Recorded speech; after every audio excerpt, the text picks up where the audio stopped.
നമ്മൾ കാണുന്നത് 1987 ഒരു പലചരക്ക് കടയുടെ വില വിവര പട്ടികയാണ്.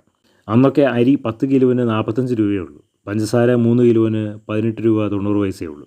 ചായ 200 ഗ്രാമിന് 6 രൂപ 50 പൈസ.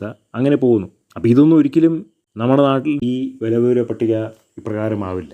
കാരണം കാലം ഒരുപാട് മാറിക്കഴിഞ്ഞു, ടാക്സ് ഒരുപാട് കയറിക്കഴിഞ്ഞു, ജീവിത നിലവാരത്തിന് ഒരുപാട് മാറ്റം വന്നു, സാമൂഹിക ഘടനയ്ക്ക് ഒരുപാട് മാറ്റം വന്നു, ബിസിനസ് മേഖലയ്ക്ക് ഒരുപാട് മാറ്റം വന്നു, വ്യവസായ ക്രയവിക്രയ മേഖലയിലേക്ക് ഒരുപാട് മാറ്റം വന്നു. അതുകൊണ്ട് പണ്ടത്തെ പോലെ ആ ഒരു റേറ്റിന് നമുക്കൊരിക്കലും പലർക്ക് വാങ്ങാനായിട്ട് കഴിയില്ല.